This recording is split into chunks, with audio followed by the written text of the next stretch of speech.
My son asked, "Why does mommy bury things in the backyard while you're at work?" My 7-year-old son Tyler asked me this question while we were building Legos on Saturday afternoon. I laughed, ruffling his hair. "Probably planting flowers, buddy. Your mom loves gardening." "No, Dad," he said, not looking up from his blocks. "She uses trash bags, black ones, and she cries while she digs." My hand froze mid-reach for a Lego piece. Sarah had been acting strange lately, showering at odd hours, buying excessive cleaning supplies, avoiding eye contact. I'd attributed it to stress from her promotion at the hospital where she worked as a nurse. "When does mommy do this?" I asked, trying to keep my voice casual. "When you're at work. Sometimes when I'm supposed to be napping. She doesn't know I watch from my window." That night at dinner, I studied Sarah. She seemed normal, chatting about her day, helping Tyler with his homework. But when I mentioned working from home next week, her fork clattered to her plate. "Why?" she asked, voice pitched higher than usual. "Just have some calls I can take from here. That okay?" "Of course," she said too quickly. I might do some gardening. Don't want to disturb your calls." Monday came. I pretended to leave for work but circled back, parking a block away. I snuck through our neighbor's yard and positioned myself behind our shed. At 10 a.m., Sarah emerged from the house carrying a black garbage bag. Her hospital scrubs were splattered with something dark. She went to the northeast corner of the yard, near the old oak tree. She dug with practiced efficiency, like she'd done this many times. The hole was about 3 feet deep when she dropped the bag in, covered it carefully, and even replaced the grass on top. After she went inside, I waited 20 minutes, then investigated. The ground was soft, recently disturbed in multiple spots I hadn't noticed before. Using a small garden trowel, I carefully excavated the fresh bag. The smell hit me first, metallic and chemical. Inside were bloody surgical tools, gauze, and what looked like tissue samples. My mind raced. Was Sarah stealing from the hospital? Selling organs? I reburied it and searched for other spots. Tyler had been watching for months. There had to be more. Under the rose bush, I found another bag. This one contained prescription bottles, dozens of them, all different names, all powerful sedatives and painkillers. The third bag made me vomit. It contained jewelry, wedding rings, watches, necklaces, and wallets. 7 different driver's licenses, all elderly patients. I recognized one name, Harold Whitmore. He'd been in the news. A patient at Sarah's hospital who died unexpectedly last month. His family swore he'd been improving. My hands shaking, I photographed everything and reburied the evidence. I needed more proof before going to the police. That night, I installed hidden cameras throughout the house while Sarah worked a night shift. Wednesday's footage changed everything. Sarah came home at 3 a.m., but she wasn't alone. She was supporting an elderly woman who could barely walk, clearly drugged. Sarah helped her to our guest room. I fast-forwarded. Sarah emerged 2 hours later with another black bag. I called in sick Thursday and followed Sarah to work. But she didn't go to the hospital. She went to a senior living facility across town, one where she didn't work. She emerged 40 minutes later helping another elderly man to her car. I called 911 immediately, but by the time police arrived at our house, Sarah was gone. So was Tyler. On the kitchen table was a note. "I know you found them. Tyler and I are somewhere safe. Don't try to find us." But the truly horrifying part was the second page. "Check your life insurance policy. Check when I increased it. Check who the sole beneficiary is after your accidental death." The date she'd increased it was a week before she started burying things. 3 days after she'd asked me about my family medical history. The same day she'd started making my special protein shakes every morning. The ones that had been making me progressively sicker. I ran to Tyler's room and found another note in his handwriting. "Daddy, Mommy says we're playing a game. She says you're the bad guy now. She says the medicine she gives you makes you sleepy so you can't hurt us. But Daddy, I don't remember you ever hurting us. Why does Mommy say you did?" The police found 15 bodies buried in our backyard, all patients from various facilities where Sarah had worked or volunteered. But they didn't find Sarah or Tyler. 6 months later, I received a package. Inside was Tyler's favorite toy and a photo. It showed Tyler at what looked like a carnival, smiling. But in the background, barely visible, was Sarah. She was holding hands with another small boy. A boy who looked exactly like Tyler. The message on the back made my blood freeze. "He was never yours. Neither was the life you thought you had." I sit in the FBI interrogation room 3 hours after calling 911, watching Theo Langley spread crime scene photos across the metal table between us. Each picture shows another part of my backyard torn apart, Black bags lined up on plastic tarps, bodies in various stages of decay. My hands won't stop shaking. Theo asks me to walk through everything again from the beginning, his voice calm and professional like he does this every day. Maybe he does. I try to focus on his questions instead of the photo showing what used to be under our rose bush. My throat feels tight when I explain about Tyler watching from his window, about following Sarah on Monday morning, about digging up the first bag. Theo writes notes in a small notebook, occasionally glancing up at me with an expression I can't read. He slides another photo toward me, showing surgical tools caked in dried blood. I look away, but the image burns into my brain anyway. Theo explains they've identified 7 of the 15 victims so far, all matching missing persons reports from facilities where Sarah worked or volunteered over the past 3 years. He opens a folder and shows me faces of elderly people who trusted Sarah to care for them. Harold Whitmore stares back at me from one photo, the same friendly smile I saw on the news when his family insisted he'd been getting better. The timeline Theo lays out makes my stomach drop. Sarah was killing people before we even got married, which means she looked me in the eyes and said wedding vows while planning murders in her head. I ask if anything about our relationship was real, and Theo doesn't answer, just moves to the next set of questions about my daily routine and whether I noticed anything unusual about Sarah's behavior patterns. A woman in a white lab coat enters the room carrying evidence bags and whispers something to Theo. He nods, and she leaves. Theo tells me the forensic team found traces of antifreeze and arsenic in my protein shake container, the special one Sarah made for me every morning with a kiss and a smile. The room tilts sideways for a second. He says I'm lucky to be alive, that the levels suggest slow poisoning over several months, designed to look like natural illness. I don't feel lucky. My son is missing with a murderer who planned to kill me and collect the life insurance. Theo keeps talking about toxicology reports and dosage calculations, but all I can think about is Tyler scared and confused somewhere, while Sarah tells him more lies about me being the bad guy.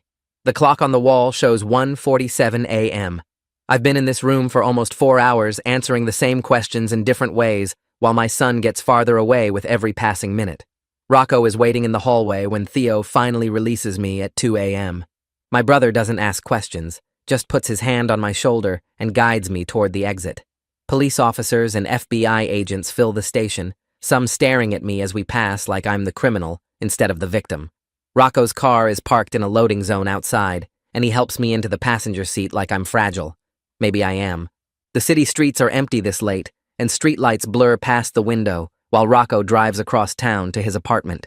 He keeps his eyes on the road and doesn't try to make conversation, which I appreciate because I don't think I can form words right now. My house is still a crime scene with yellow tape and forensic teams digging up more bodies in the backyard where Tyler used to play. I can't go back there. Maybe I'll never go back there. Rocco pulls into his apartment complex parking lot and kills the engine. He lives on the 3rd floor in a 1-bedroom place that smells like coffee and old books.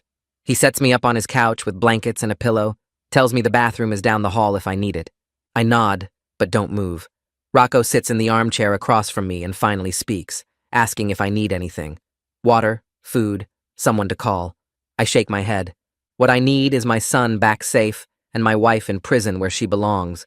But Rocco can't give me either of those things. I can't sleep, so I stare at Tyler's note until sunrise, the paper crumpled from being in my pocket all night. His handwriting is messy but readable, each letter carefully formed the way his teacher showed him. Daddy, Mommy says we're playing a game. She says you're the bad guy now. I read the words over and over until they blur together. Tyler asks why Mommy says I hurt them when he doesn't remember me ever hurting anyone. The medicine Sarah gives him makes him sleepy so he can't think straight. She's been poisoning Tyler's mind against me while poisoning my body, destroying both of us from the inside out. The sun comes up outside Rocco's window, and morning light fills the living room, but I don't feel any warmth from it. My phone buzzes with messages from people at work asking where I am, if the news reports about my house are true. I turn the phone off and fold Tyler's note carefully, tucking it back in my pocket close to my heart. Rocco emerges from his bedroom around 6, looking tired like he didn't sleep either. He makes coffee and toast, but I can't eat anything. The poison Sarah fed me for months has messed up my stomach, and everything tastes like metal. Rocco sits next to me on the couch and asks what I need him to do. I tell him I need to find Tyler before Sarah disappears completely. Rocco says he'll help however he can, that we'll get through this together. I want to believe him, but I know Sarah has been planning this escape for months while I was blind to everything happening around me.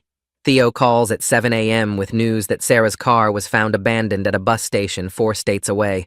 My heart jumps, thinking they caught her, but Theo explains she never actually boarded any buses according to security footage. She parked the car there to create a false trail, to make us think she was heading in one direction while she went somewhere else entirely. I ask how someone can just vanish with a 7-year-old boy in today's world with cameras everywhere and tracking technology. Theo says Sarah is smart and careful, that she probably planned multiple escape routes and fake identities long before I discovered the bodies. The bus station was just one piece of misdirection in a larger plan. She knew I'd find the evidence eventually and had her exit strategy ready. Theo promises they're checking every camera within 50 miles of the bus station and coordinating with local police departments to search for any sign of them. I ask about Amber Alerts and missing child reports. He says those went out hours ago, but so far no credible sightings. Sarah could be anywhere by now, driving in any direction under a fake name with Tyler sedated in the back seat. The thought of my son drugged and unconscious makes me want to vomit. Theo tells me to stay calm and let the FBI do their job, that they have resources and experience finding people who don't want to be found. But I can't just sit in Rocco's apartment waiting for phone calls while Sarah gets farther away. I need to do something, anything, to bring Tyler home. I hire Kieran Woodard by noon, a private investigator Theo recommended off the record when I pushed him for other options. Kieran specializes in parental abduction cases and works angles the FBI might miss due to rules and jurisdiction issues. He meets me at a coffee shop near Rocco's place, a tall guy with gray hair and sharp eyes that seem to take in everything at once. Kieran asks detailed questions about Sarah's background, her family, places she might run to if she felt cornered. I realize I don't know much about Sarah's past beyond what she told me, which was probably all lies anyway. She said her parents died when she was young and she had no siblings, but now I wonder if that was just another story to explain why we never visited relatives or attended family gatherings. Kieran takes notes on a tablet and promises to work fast, to check databases and contacts the FBI won't access right away. He explains that private investigators can sometimes move quicker than federal agencies because they're not bound by the same procedures and paperwork. His fee is expensive, but I don't care about money right now. I'd pay everything I have to get Tyler back safely. Kieran says he'll start by tracing Sarah's background through hospital employment records and nursing license applications, looking for any details that might reveal her real identity or connections. He asks for the photo Sarah sent me 6 months ago, the one showing her with the second boy who looks like Tyler. I hand it over and watch his expression tighten as he studies the image. Kieran says this suggests Sarah has done this before, that Tyler might not be her first victim in whatever sick game she's playing. The photo haunts me all afternoon, so I take it to a DNA lab that Kieran recommends for private testing.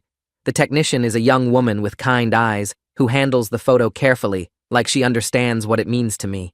I explain, I need to know if Tyler is actually my biological son, or if that's another lie Sarah built into our life together. The technician says they can extract DNA from skin cells on the photo's surface and compare it to my sample, though results will take several days. I give them a cheek swab and watch her seal everything in evidence bags with official labels and timestamps. She promises to rush the analysis given the circumstances and the active FBI investigation. I ask what happens if Tyler isn't my biological son, if Sarah somehow tricked me about that too. The technician says biology doesn't determine love or family, that I'm Tyler's father regardless of genetics, because I raised him and cared for him. Her words are meant to comfort me, but they just make the fear worse. What if Sarah chose me specifically because I'd be easy to manipulate, easy to frame for crimes, or make disappear through poisoning? What if everything about our relationship was calculated from the first moment we met? I leave the lab feeling more lost than when I arrived, another piece of my reality crumbling into uncertainty. Melanie Swan from Victim Services shows up at Rocco's apartment around 3 to check on me and explain resources available for families of crime victims. She's a middle-aged woman with a professional but warm manner, carrying folders full of pamphlets about counseling and support groups. Rocco lets her in and offers coffee, which she accepts. Melanie sits across from me and starts explaining programs and services in a gentle voice, but I barely hear her words. All I can think about is Tyler scared and confused somewhere with Sarah, maybe drugged like those elderly patients were, maybe being told more lies about me being dangerous. Melanie notices I'm not paying attention and stops mid-sentence. She asks if I'm eating and sleeping, if I have people supporting me through this trauma. I tell her my brother is helping and the FBI is searching, but none of that brings Tyler home. Melanie says she works with many families of violent crime victims, and the most important thing is taking care of myself, so I can be strong when Tyler comes back. When, not if.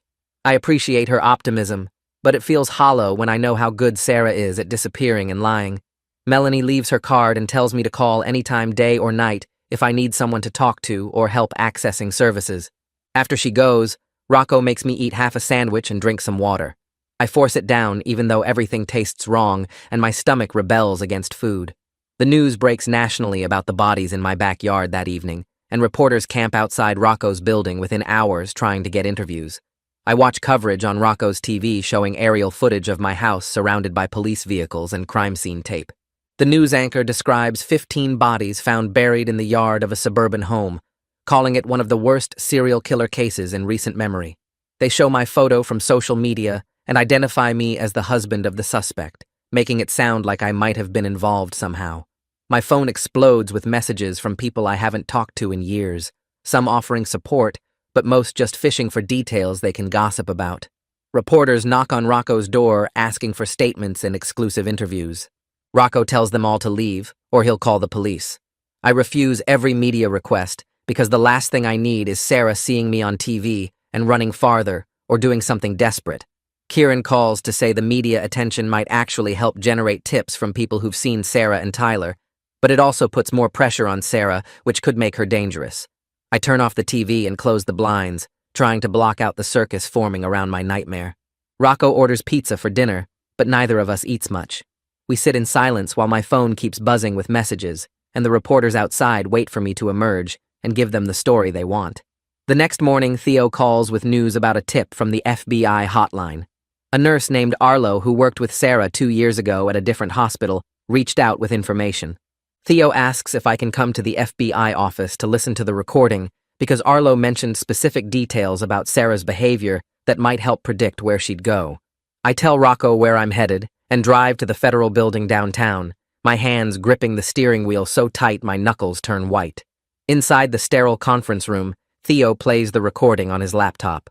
Arlo's voice comes through the speakers, explaining how Sarah used to hang around elderly patients' rooms longer than necessary, asking questions about their families and financial situations. He says he reported his concerns to their supervisor after noticing Sarah seemed especially interested in patients who had no close relatives visiting them. The supervisor dismissed it because Sarah was charming and well-liked by everyone, always bringing in homemade cookies and volunteering for extra shifts. Arlo admits he feels guilty now for not pushing harder when his gut told him something was wrong with her. After the recording ends, Theo tells me Arlo provided a list of patients Sarah showed unusual interest in, and 3 of them died under suspicious circumstances within weeks of Sarah transferring to a different facility.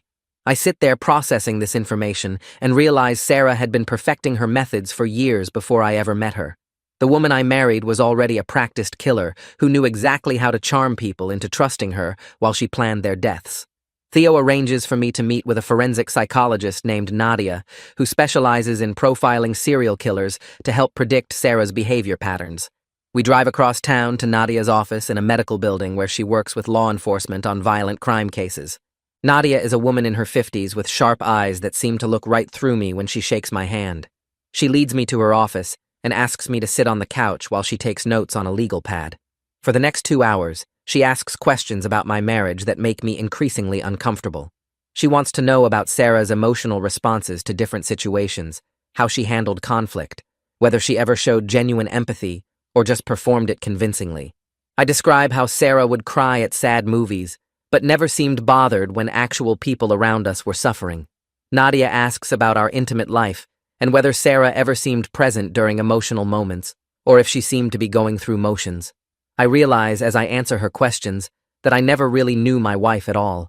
Every memory I have of her now feels like watching an actress perform a role rather than experiencing genuine human connection. Nadia takes careful notes and asks follow-up questions about specific incidents, building a psychological profile of Sarah that makes my skin crawl. When Nadia finishes her assessment, she explains that Sarah likely has antisocial personality disorder combined with narcissistic traits, which means she views other people as objects to use and manipulate rather than humans with actual value. She tells me Sarah probably chose me specifically because I was trusting and stable, someone who could provide the normal life facade she needed while pursuing her real interests. The assessment suggests Sarah sees Tyler as a possession to control rather than a child to love, which somehow gives me hope because it means she'll probably keep him safe as leverage. Nadia warns me that if Sarah feels cornered or loses control of the situation, she might become more dangerous and unpredictable. She recommends I prepare myself for the possibility that Tyler has been psychologically manipulated in ways that will take years of therapy to undo.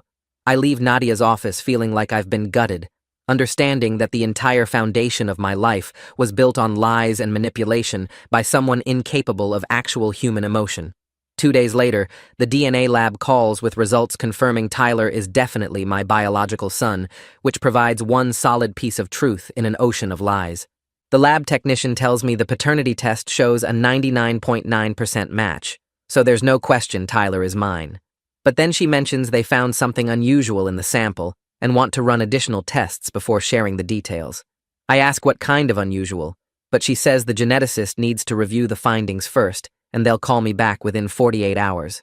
Hanging up the phone, I feel relief about Tyler being my son, mixed with new anxiety about what else the tests might reveal. Theo suggests the unusual finding could be related to genetic markers or health indicators that have nothing to do with the case, but I can't stop imagining worst-case scenarios. I spend the rest of the day pacing Rocco's apartment and checking my phone every few minutes, waiting for the lab to call back with answers. Kieran contacts me with information he uncovered about Sarah's background that changes everything we thought we knew. He discovered Sarah has been using 3 completely different identities over the past decade, each with full documentation, including social security numbers, work histories, and credit reports. The level of sophistication suggests she had professional help or training in identity fraud, not just buying fake IDs online. Kieran shows me files for Sarah Mitchell, Sarah Brennan, and Sarah Hartley, each with their own complete life history and paper trail. Under the Mitchell identity, she worked as a nurse in California 5 years ago. As Brennan, she lived in Washington State and volunteered at a senior center. The Hartley identity was used to rent apartments and open bank accounts in 3 different states. He explains this kind of identity creation requires connections to people who can generate real documents in government systems, not just surface-level forgeries. I stare at the files spread across Kieran's desk and realize my wife was far more dangerous and connected than anyone initially thought. The question becomes who helped her build these identities and whether those people are still helping her hide now.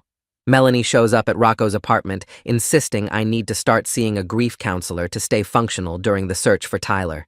She's arranged for me to meet with a therapist who specializes in trauma and has experience with families of violent crime victims.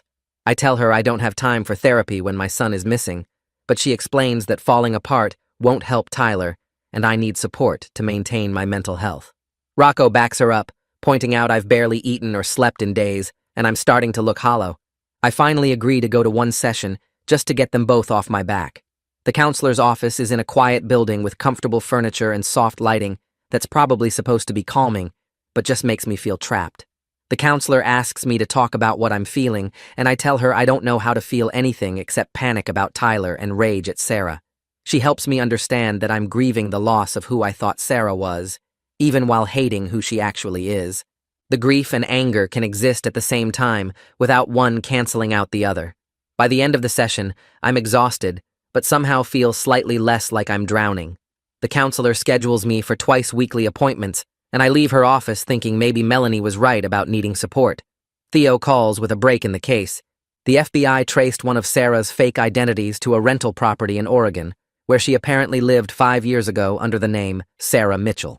He wants to fly out immediately to search the property and interview anyone who might remember her from that time. I tell him I'm coming along because sitting around waiting for updates is making me lose my mind. Rocco drives me to the airport where I meet Theo and we board a flight to Portland. During the 2-hour flight, Theo reviews case files while I stare out the window, trying not to imagine all the ways Sarah might be hurting Tyler right now. We rent a car at the airport and drive another hour to the small town where Sarah's rental property is located.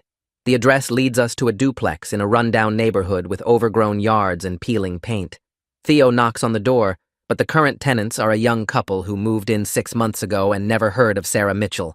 The landlord lives 2 blocks away, so we walk over to his house, a tidy bungalow with flower boxes in the windows. The landlord remembers Sarah clearly because she left suddenly without notice 5 years ago and abandoned furniture in the unit. He says she was a quiet tenant who paid rent on time and kept to herself, never caused any problems. But one day she just disappeared, leaving behind a bed frame, a desk, and several boxes of belongings.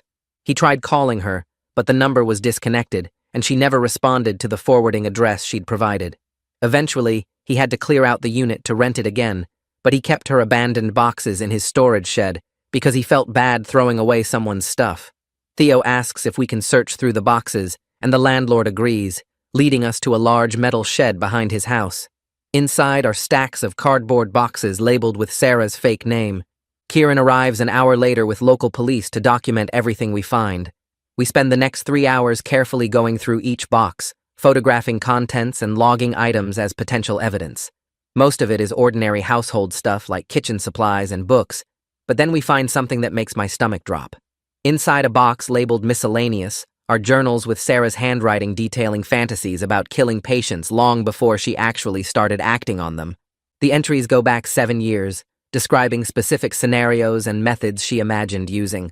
Some pages have sketches of medical equipment and notes about drug interactions, but worse than the journals are the photos we find at the bottom of the box. There are pictures of at least 8 different children around Tyler's age, all boys with similar features. Some photos show Sarah with the boys at parks or restaurants, smiling like a normal mother. Others are just surveillance-style shots of children playing, like she was watching them from a distance. I recognize Tyler in a few recent photos, but the others are unfamiliar kids whose faces haunt me. My mind races through horrible possibilities about what Sarah did to these children and whether Tyler was always meant to be just another victim in a long pattern. Theo bags all the journals and photos as evidence while I stand outside the shed trying not to throw up. Local police start running the children's photos through missing persons databases to see if any of them were reported. Kieran takes me aside and explains gently that we need to prepare for the possibility that Tyler isn't Sarah's first child victim. The photos suggest she's been obsessed with boys around Tyler's age for years, possibly taking and discarding children when they no longer fit whatever sick fantasy she was pursuing. I think about the second boy in the carnival photo, the one who looked so much like Tyler, and realize he might be in these old pictures too. That night in the hotel room, I can't sleep, lying awake staring at the ceiling and thinking about all those children's faces. Theo promises they'll identify every child in the photos and investigate what happened to them, but I know some of those answers will destroy me. The next morning, Nadia flies out to Oregon to review the journals and help build a more complete profile of Sarah's psychology. She spends hours reading through the entries while Theo and I wait in the hotel conference room. When she finally looks up, her expression is grim. Nadia explains that Sarah has been obsessed with creating the perfect family for years, cycling through different identities and locations whenever situations didn't meet her impossible standards. The journals reveal she had specific criteria for the ideal child and would pursue boys who matched her vision, then discard them when they inevitably failed to live up to her fantasy. Tyler represents her latest attempt at building this perfect family, and the second boy in the carnival photo was likely a previous family member she abandoned, or worse. Nadia says Sarah's disorder makes her incapable of seeing the harm she causes because she genuinely doesn't view other people as real. In her mind, she's the only person who matters, and everyone else exists to serve her needs or be discarded when they're no longer useful. The assessment suggests Sarah will keep Tyler alive as long as he's useful for controlling me or maintaining her fantasy. But if she decides he's failed her standards like the others, he becomes expendable. I stare at Nadia's words about Sarah viewing people as objects and Tyler becoming expendable, feeling my chest tighten with panic. Theo's phone rings before I can process the full horror of what that means, and he steps away to take the call while I sit frozen in the hotel conference room. He returns 3 minutes later with the first real lead we've had in days. Sarah used a credit card at a gas station in Montana, which means she's probably heading for the Canadian border. Theo immediately contacts Border Patrol to flag all of Sarah's known identities, though we both understand she likely has more fake documents we haven't discovered yet. The FBI mobilizes teams in Montana, while Kieran books us flights to get closer to the search area. I want to feel hopeful, but mostly, I just feel sick knowing Tyler is getting further away with every hour that passes. 2 days later, Kieran convinces me to do something I swore I'd never do. He thinks appearing on a missing child alert program might generate tips the FBI can't access through normal channels, and I finally agree, because sitting around waiting for leads is driving me insane. The studio is smaller than I expected, just a desk and cameras and bright lights that make my eyes water. The host asks me questions about Tyler, and I answer on autopilot, describing my son like he's already gone instead of just missing. Then they let me speak directly to the camera, and I have to beg Sarah to bring Tyler home safely, even though saying her name out loud makes my throat close up and my stomach turn. I manage to get through the whole segment without breaking down, but afterwards I vomit in the studio bathroom while Kieran waits outside.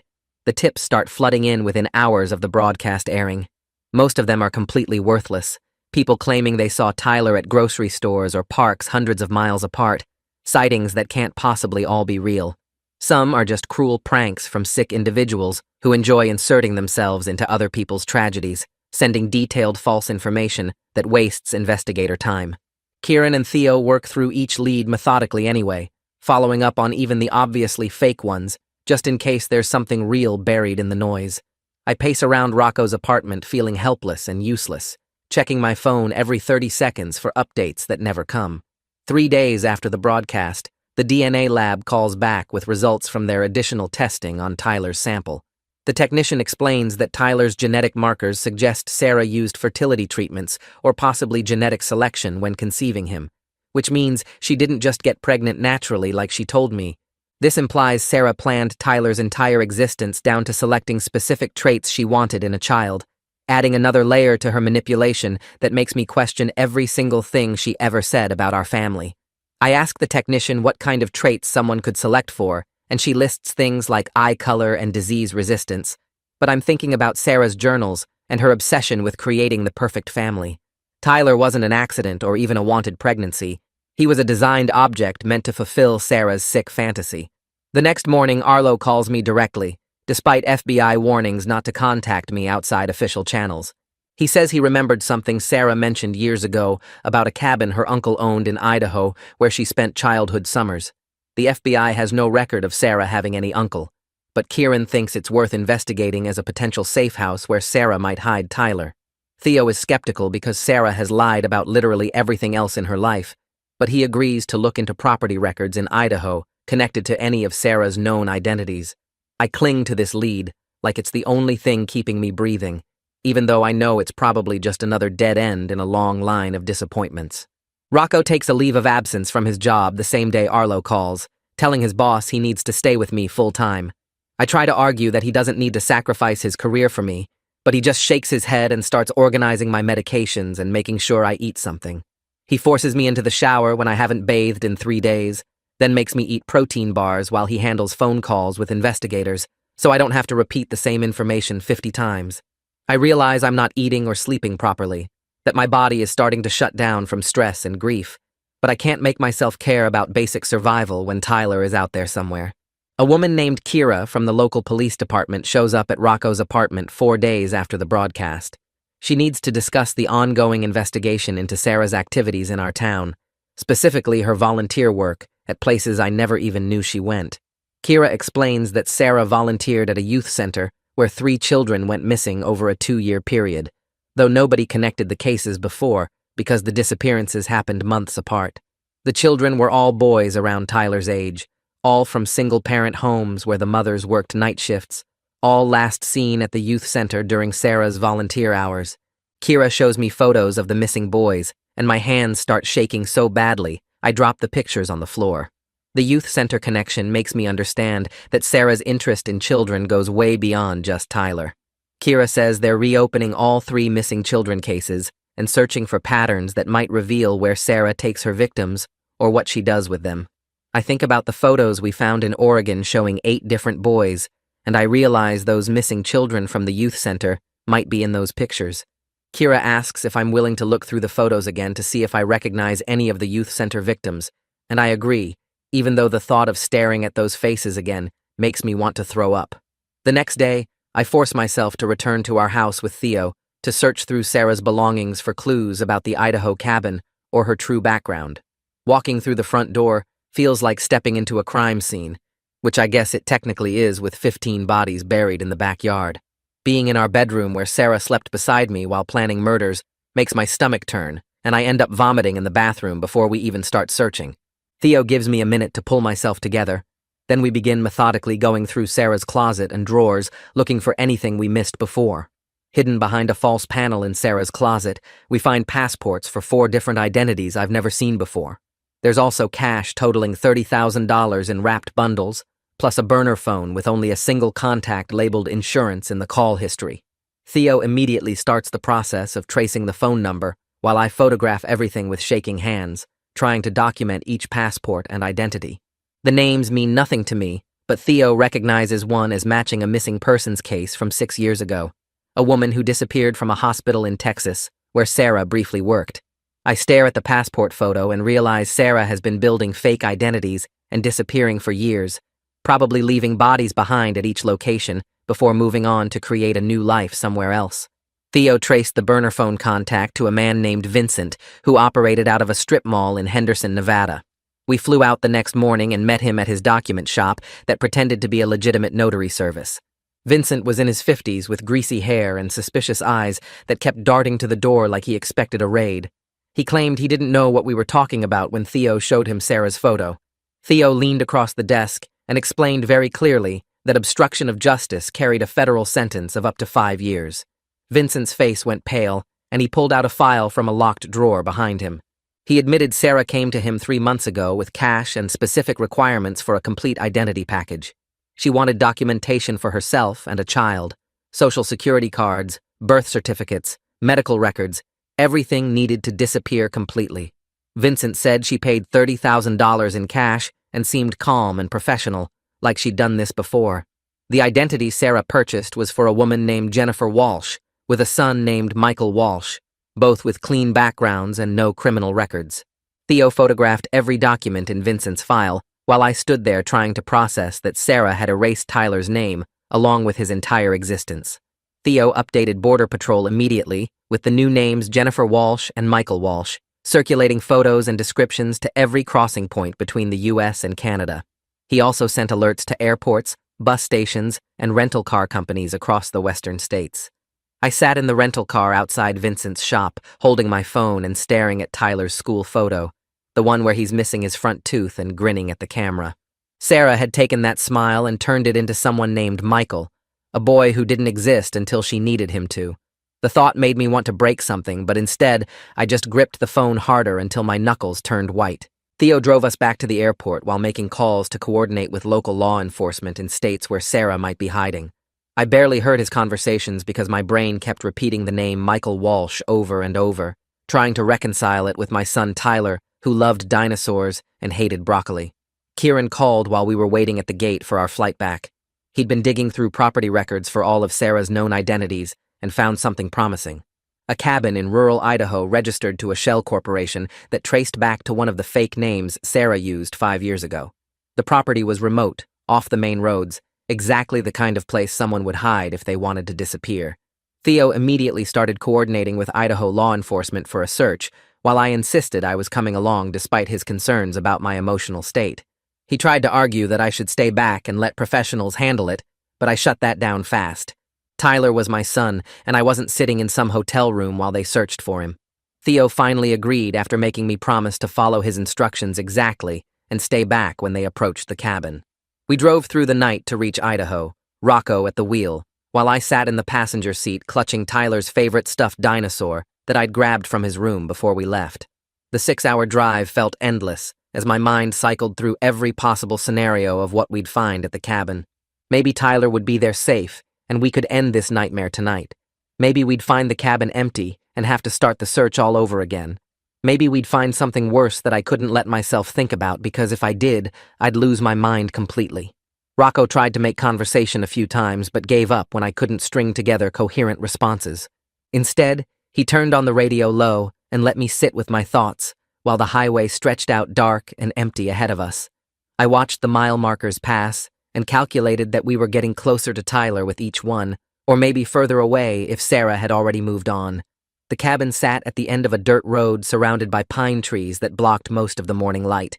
Local police were already there when we arrived, along with Theo's FBI team setting up a perimeter. The cabin looked abandoned from the outside with peeling paint and overgrown weeds, but Theo's team approached carefully with weapons drawn anyway. I stood behind the police cars with Rocco holding my arm to keep me from running forward. The team cleared the cabin room by room and came out 15 minutes later shaking their heads. Empty. But when the forensic team went inside to process the scene, they found evidence of recent occupation. Fresh food in the refrigerator, including milk that hadn't expired yet. Children's clothes in the bedroom closet, size 7, Tyler's size. Drawings on the kitchen table done in crayon showing stick figures and houses.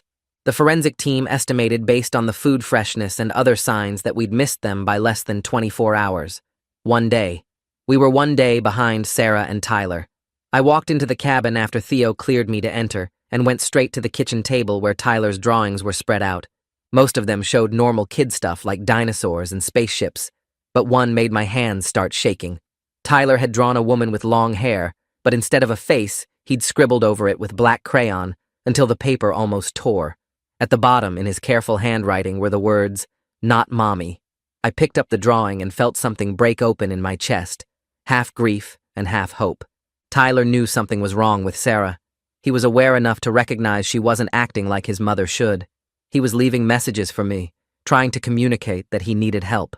Theo came over and looked at the drawing, then put his hand on my shoulder without saying anything because there wasn't anything to say. The local police found tire tracks leading away from the cabin toward a network of logging roads that branched off in multiple directions through the forest. Theo called in helicopters with thermal imaging to search the area while I sat on the cabin porch holding Tyler's drawing.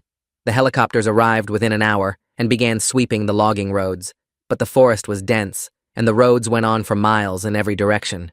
After 3 hours of searching, they hadn't found any sign of Sarah's vehicle or any heat signatures that might be people. Theo came over and sat next to me on the porch steps, looking tired and frustrated. He explained that Sarah probably knew these logging roads and had planned multiple escape routes before we even found the cabin.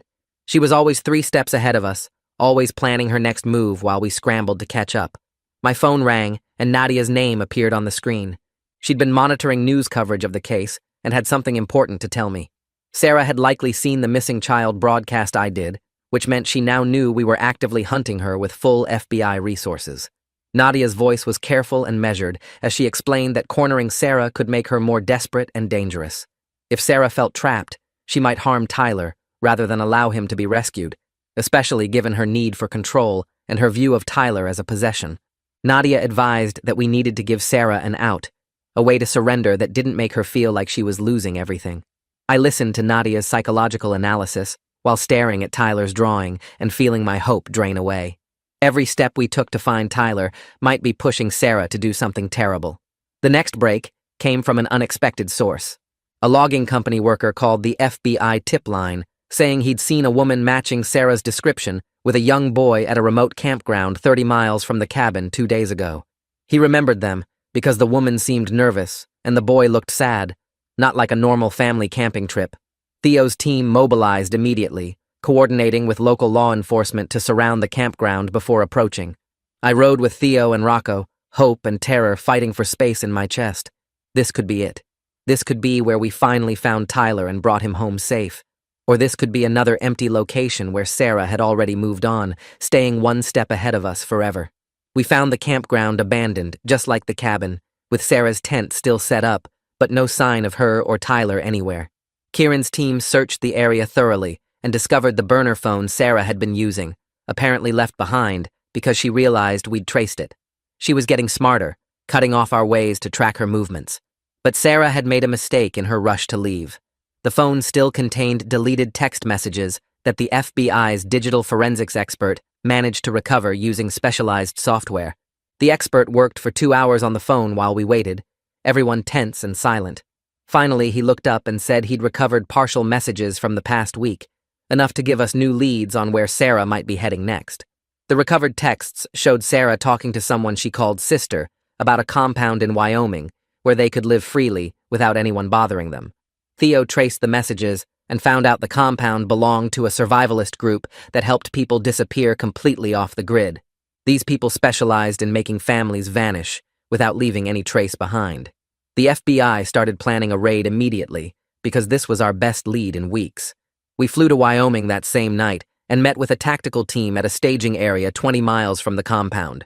Theo showed me satellite images of the property, with about 15 buildings scattered across 200 acres of remote wilderness.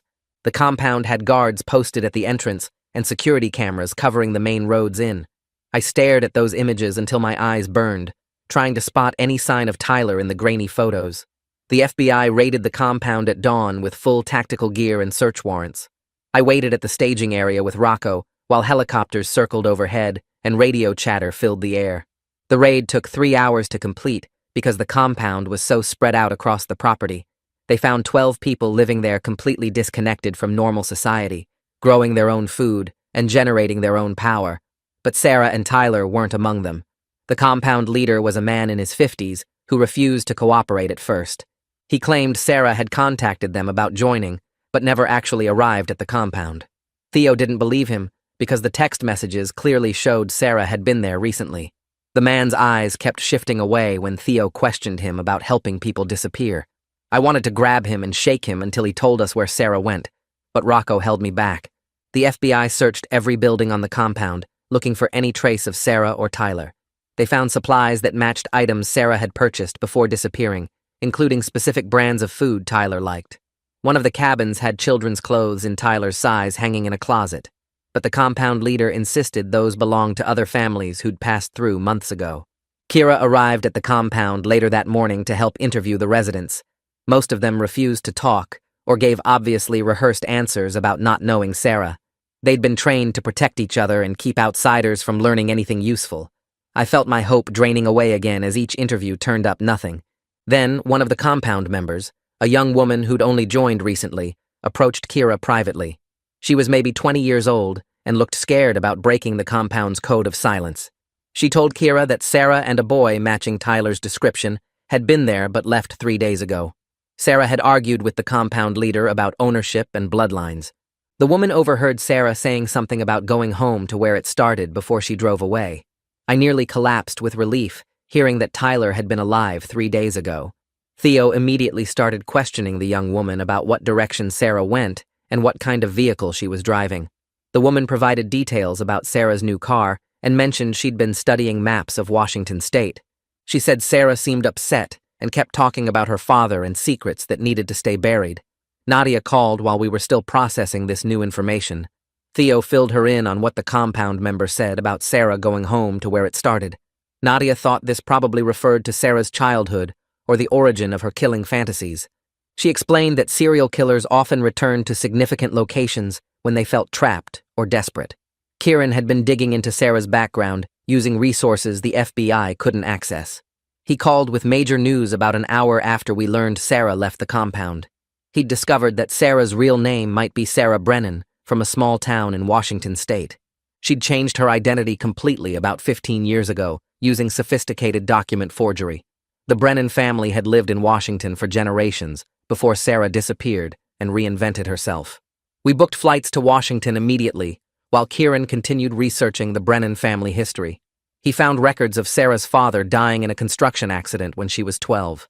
Her mother had been committed to a nursing home 5 years ago, suffering from advanced dementia. There were also records of a younger brother who died under suspicious circumstances when Sarah was 9 years old. The flight to Washington took 4 hours, and I spent the entire time studying everything Kieran sent about the Brennan family. Sarah's childhood home had burned down 20 years ago under circumstances the fire marshal found questionable. She'd been questioned, but never charged with anything. Her mother had told investigators that Sarah always had problems, but nobody listened until it was too late. We found Sarah's mother living in a nursing home on the outskirts of a small Washington town. The facility director warned us that she had dementia and most days didn't recognize anyone or remember her own name. But occasionally, she had moments of clarity where she could recall details from decades ago. We'd have to be patient and wait for one of those lucid moments. I sat with Sarah's mother in the common room while Theo and Kieran waited nearby. She stared at me with empty eyes for 20 minutes without speaking. Then suddenly her expression changed, and she grabbed my hand. She asked if I was the police coming about Sarah again. I told her I was trying to find my son who Sarah had taken. Her face crumpled, and she started crying. She told me Sarah was always wrong inside from the time she was a little girl. Sarah had tried to smother her baby brother when she was 9 years old, because she didn't want to share their parents' attention. The brother survived that time, but died 6 months later from what doctors called sudden infant death syndrome. But Sarah's mother knew the truth, even though she could never prove it. She described how Sarah would hurt animals and then cry convincingly when their parents found the bodies. Sarah learned early how to manipulate people into believing she was innocent and sweet. By the time she was a teenager, Sarah's mother was afraid of her own daughter, but didn't know how to get help. Her husband refused to believe anything was wrong until the day he died in that construction accident. I asked about the accident, and Sarah's mother's eyes went distant. She said she always wondered if Sarah had something to do with it, because her husband had finally agreed to send Sarah to a psychiatric facility. He died the day before they were supposed to take her for evaluation. The police ruled it an accident, but Sarah's mother saw how calm and satisfied Sarah looked at the funeral. Then Sarah's mother mentioned a lake house that Sarah's father built before he died. It was deep in the mountains, about 3 hours from town. Sarah loved that place because it was isolated and full of secrets where nobody could hear you scream. She provided rough directions to the property, even though the family hadn't owned it for 20 years. She begged me to find my son before Sarah did to him what she'd done to her brother. We left the nursing home, and Kieran immediately started searching property records for the lake house location. He found it registered to a holding company, but the property hadn't been maintained or visited in years, according to county records. Theo coordinated with local law enforcement and a tactical team to approach the location carefully. If Sarah was there and felt trapped, she might hurt Tyler rather than let him be rescued. The drive to the lake house took us 3 hours on barely maintained mountain roads. We had to stop twice to clear fallen trees blocking the path. The tactical team went ahead in their vehicles while Theo made me wait at a staging area 2 miles from the property. I paced back and forth, clutching Tyler's drawing while officers checked their weapons and prepared for every possible scenario. Theo positioned himself with binoculars on a ridge overlooking the lake house. He radioed back that he could see smoke coming from the chimney and a small figure near the water's edge. My entire body wanted to run down that mountain to Tyler, but Theo physically held my shoulders and made me promise to wait. The tactical team needed time to get into position without alerting Sarah to their presence. I watched through binoculars as officers surrounded the house from multiple angles. They moved silently through the trees, wearing full tactical gear. The small figure by the water was definitely Tyler based on his size and the way he moved. He was throwing rocks into the lake like nothing was wrong. I wanted to scream his name, but knew that would ruin everything. The tactical team leader used a bullhorn to call for Sarah to surrender peacefully. He promised she wouldn't be harmed if she released Tyler uninjured and came out with her hands visible. His voice echoed across the lake, and Tyler's head snapped up in confusion. He looked toward the house, then back at the officers he could now see in the trees. For 10 minutes, nothing happened.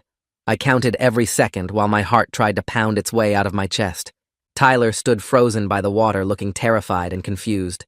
Officers held their positions with weapons ready. Then the front door of the lake house opened slowly. Tyler walked out alone, looking small and scared. He had dirt on his face and his clothes were wrinkled, but he was walking on his own. Officers immediately moved forward to secure him while others rushed toward the house. I broke free from Theo and ran down the ridge before anyone could stop me. I reached Tyler and scooped him into my arms while he started crying. He wrapped his arms around my neck and buried his face against my shoulder. He kept saying he knew I'd come find him because the medicine didn't make him forget me completely. I held him so tight, I was probably hurting him, but I couldn't let go. My son was alive and safe in my arms after months of searching. Officers rushed past me toward the house while I held Tyler against my chest and walked away from the building. He kept his face buried in my shoulder, and I could feel his whole body shaking. Paramedics approached us with a medical kit and asked me to set Tyler down so they could check him over. I lowered him to the ground, but kept one hand on his shoulder while a female paramedic knelt in front of him. She asked Tyler his name and age while shining a light in his eyes. Tyler answered her questions in a quiet voice and kept glancing at me like he was checking to make sure I was still there. The paramedic examined his arms and legs for injuries while asking about pain or discomfort. She told me Tyler appeared physically healthy, but was clearly malnourished based on his weight and the dark circles under his eyes. Another paramedic took my arm and guided me a few feet away to ask about Tyler's medical history and any medications Sarah might have given him. I explained everything I knew about the sedatives and the manipulation while watching Tyler sit on the back of the ambulance with a blanket around his shoulders. The paramedic made notes and said they'd run blood tests at the hospital to check what was in Tyler's system. Tyler looked at me with wide eyes and asked if I was really his dad or if the things Mommy told him were true. I crouched down in front of him and took both his hands in mine.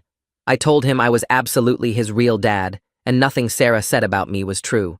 He started crying harder and asked why Mommy said I was dangerous and wanted to hurt him. I pulled him close again and said Mommy was very sick in her mind and the things she told him came from that sickness, not from reality. Tyler wrapped his arms around my neck and whispered that he tried not to believe her, but the medicine made everything confusing. I felt my own tears starting, but forced them back because Tyler needed me to be strong right now. Theo appeared beside us and put his hand on my shoulder. He said they found Sarah in the back bedroom unconscious, with empty pill bottles scattered around her. The tactical team had called for additional paramedics, and they were working on her now.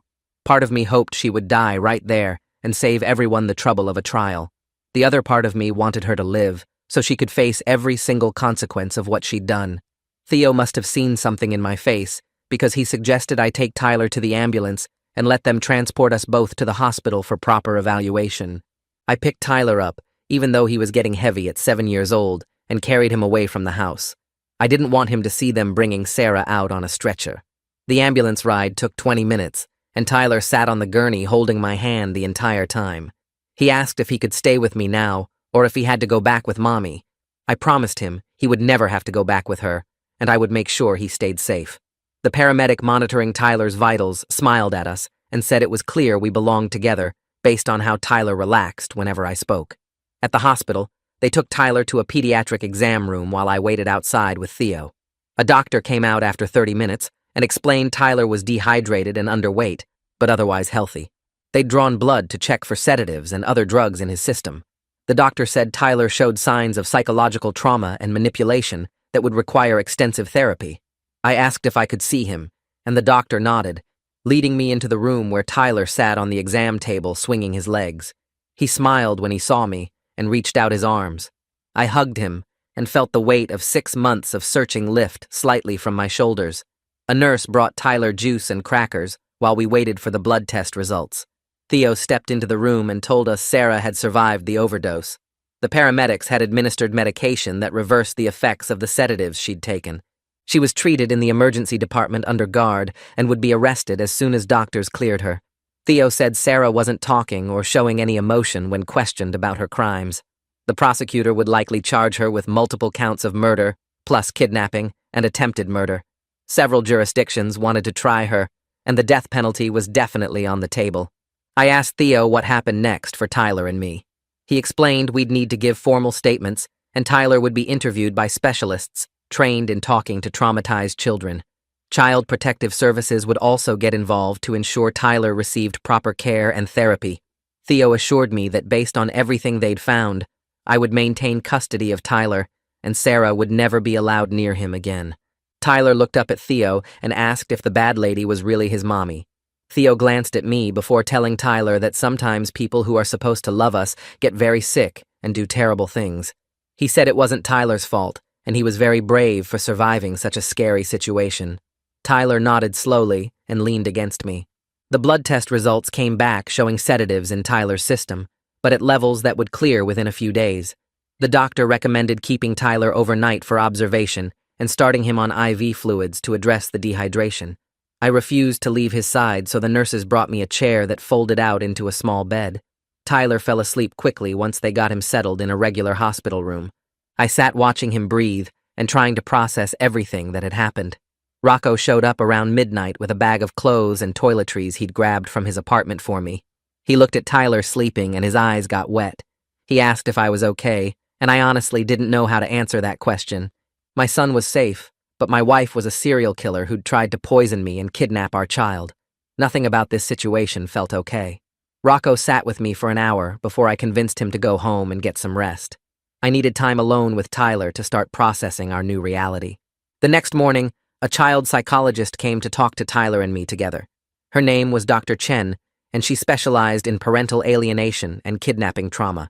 She spoke to Tyler in a gentle voice and asked him questions about his time with Sarah.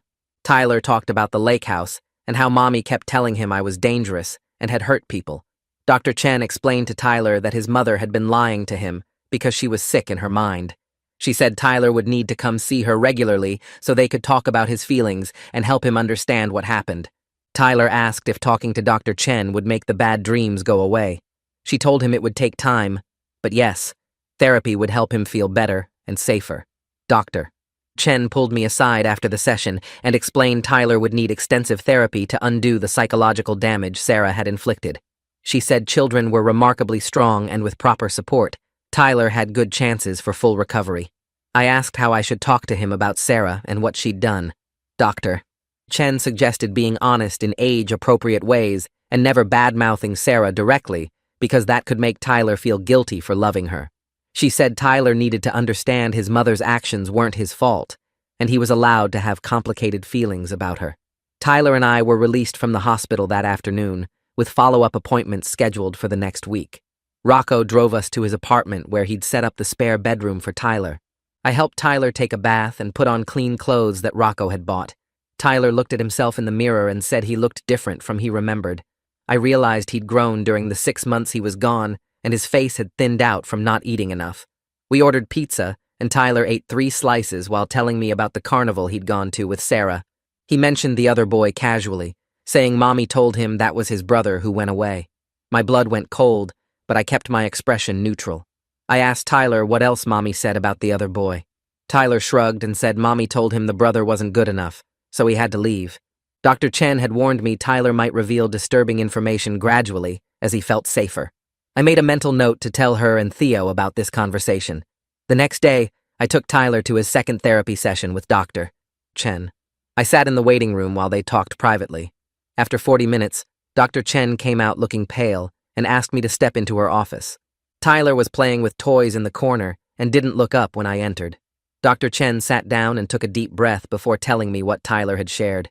He'd opened up about the other boy in the photo, explaining that Sarah called him Tyler's brother. Sarah had told Tyler his brother went away because he wasn't good enough, and she needed a better son.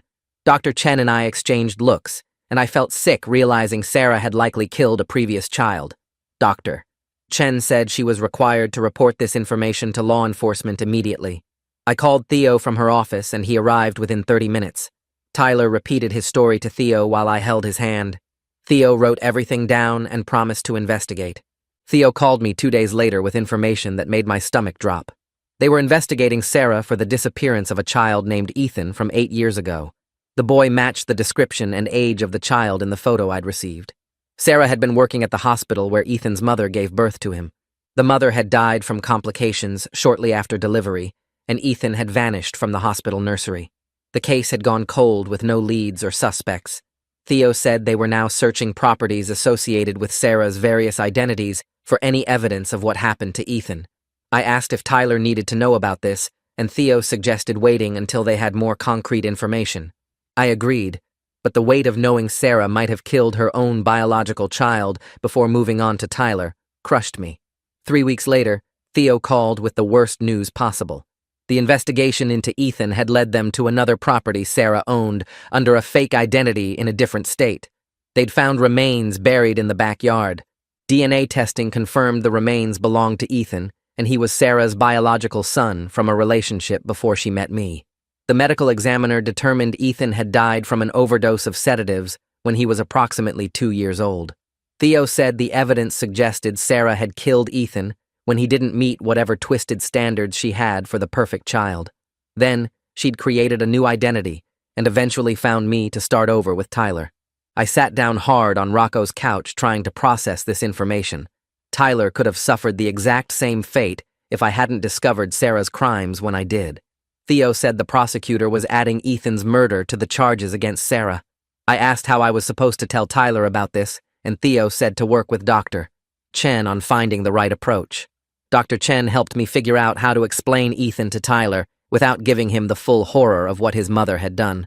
We decided to tell him that Sarah had another little boy before him who got very sick and died. We explained that Sarah's mind was so sick that she couldn't take proper care of children even though she wanted to. Tyler asked if Ethan was in heaven now, and I said yes, he was safe and not hurting anymore.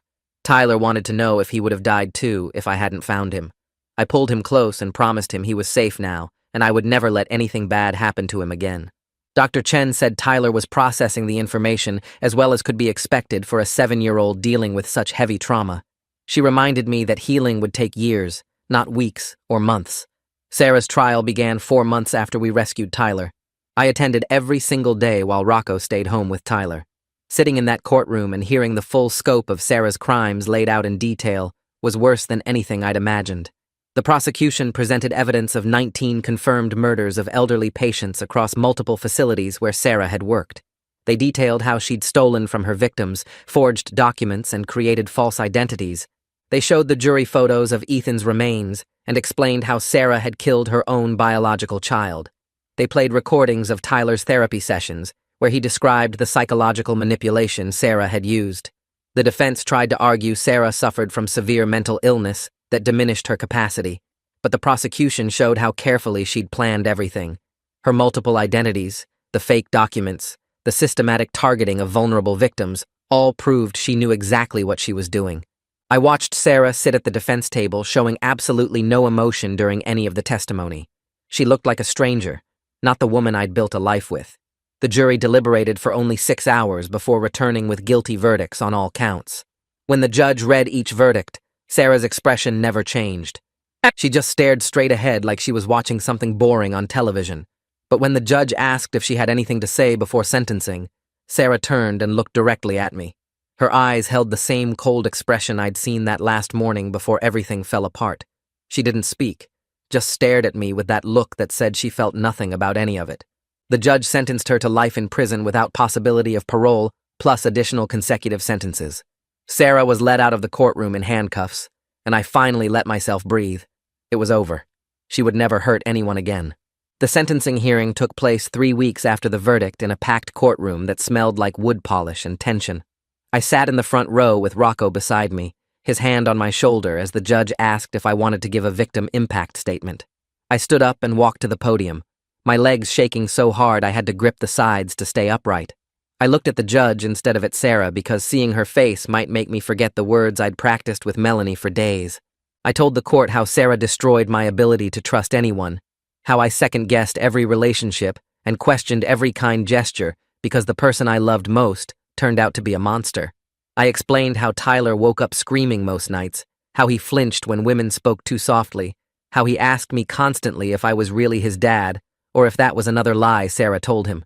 I described the years she stole from me, the life she poisoned with her manipulations, the trauma she carved into my son's mind that would take decades to heal if it ever healed at all. My voice cracked when I talked about Ethan, about the other boy who looked like Tyler, about how close my son came to being another body in Sarah's trail of destruction. The judge listened without interrupting, her expression serious and focused, and when I finished, she thanked me for my courage in speaking. She turned to Sarah and asked if she had anything to say before sentencing, and Sarah just shook her head once without looking up from the defense table. The judge sentenced her to life in prison without possibility of parole, plus 5 additional consecutive life sentences for the murders, plus another 50 years for kidnapping and attempted murder. Sarah would die in prison, probably decades from now, and that fact was the only thing that let me breathe properly for the first time in months. Tyler and I moved to a small town in Vermont 6 weeks after the sentencing, driving across the country in a rental truck filled with the few belongings I'd kept from our old house. Rocco followed in his car because he'd taken a job transfer to be near us, refusing to let me and Tyler start over completely alone. The new house was small but clean, with a fenced yard where Tyler could play without seeing the spot where bodies had been buried. The neighbors didn't know our story because we used my middle name on the lease and avoided local news coverage that might identify us. Rocco helped us unpack boxes and assemble furniture, making jokes about my terrible hammer skills while Tyler played with his toys in the corner of the living room. We painted Tyler's room blue because he said it reminded him of the sky, which meant freedom and safety in his 7-year-old logic.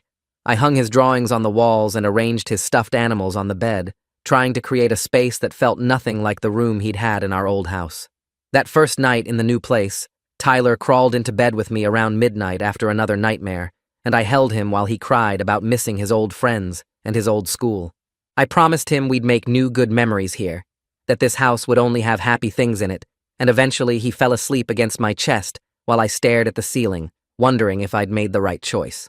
I enrolled Tyler in the local elementary school 2 weeks later after meeting with the principal and school counselor to explain his background without giving them all the details. The counselor was a kind woman who specialized in childhood trauma and promised to watch for signs that Tyler was struggling with anxiety or fear responses.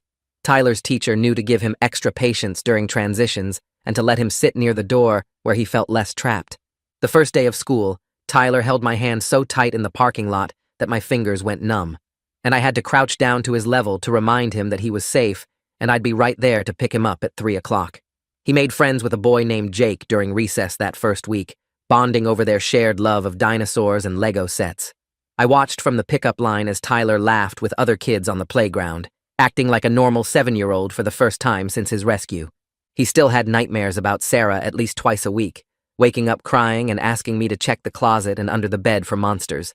But he also started bringing home drawings from art class that showed happy families and sunny days instead of the dark scribbles he'd made right after we found him.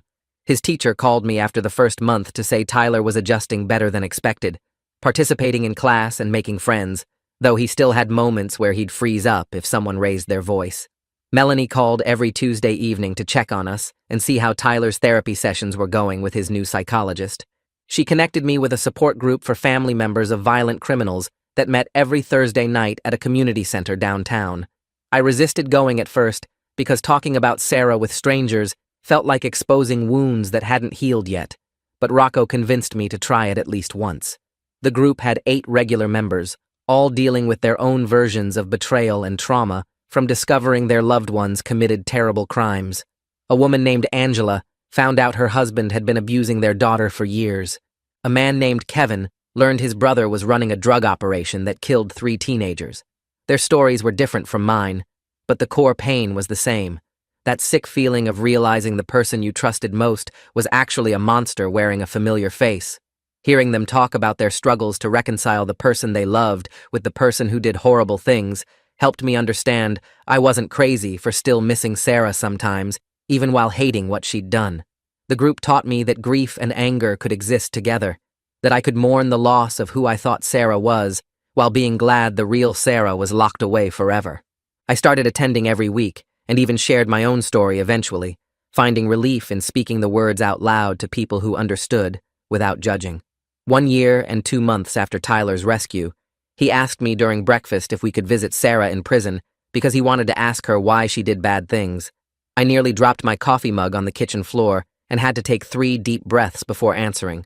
I called his psychologist that same morning to discuss whether this was a healthy request or a trauma response we needed to redirect. The psychologist said Tyler was processing his trauma by seeking closure and understanding, that facing Sarah in a controlled environment might help him separate the mother he remembered from the monster she actually was.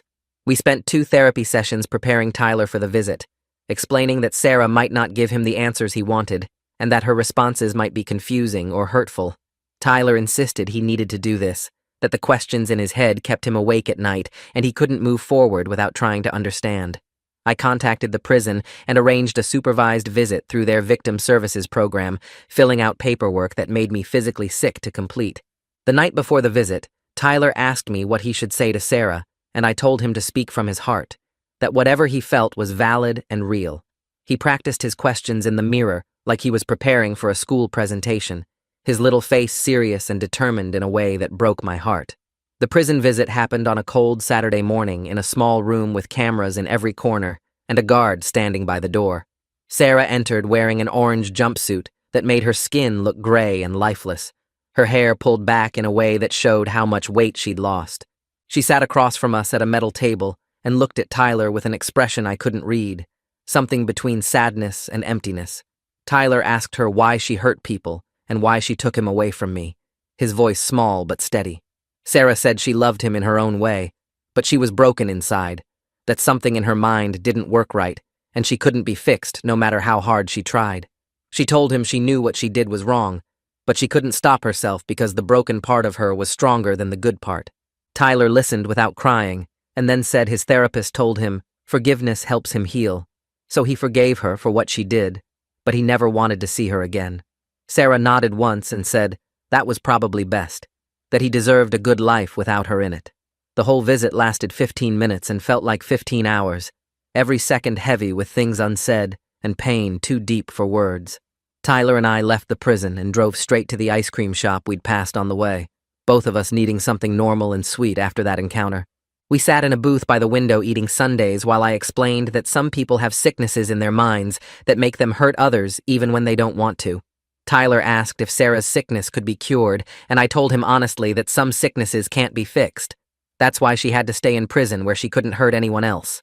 He was quiet for a long time, swirling his spoon through melting ice cream, and then asked if I'd always be his real dad. I reached across the table and took his hand and promised him I'd never leave him no matter what, that he was stuck with me forever, whether he liked it or not. That made him smile for real, not the fake smile he'd been using since the prison visit, and he said he liked it very much. We finished our ice cream and drove home singing along badly to radio songs, both of us feeling lighter somehow, like we'd put down something heavy we'd been carrying too long. 2 years and 3 months after Tyler's rescue, I stood in our backyard watching him play soccer with neighborhood kids, their shouts and laughter filling the afternoon air. Tyler was 9 years old now, taller and stronger, planning his birthday party with friends he'd made at the school and in his soccer league. He still saw his therapist twice a month, but the nightmares had faded to maybe once every few weeks, instead of multiple times per week. He talked about Sarah sometimes, usually when something triggered a memory, but he didn't cry anymore when her name came up. I'd learned to build a life around the trauma instead of letting it define us completely, finding moments of joy between the hard days when the past felt too close. Rocco came over most Sundays for dinner, and Tyler called him Uncle Rocco now, their bond strong and steady. I'd even started dating someone I met through the support group, taking things slow because trust didn't come easy anymore, but trying anyway. Watching Tyler laugh with his friends, seeing him act like a normal kid making normal plans for his birthday, I realized something that felt like peace. We'd survived the nightmare and come out the other side not unchanged, but not destroyed either, building something good and real from the broken pieces Sarah left behind.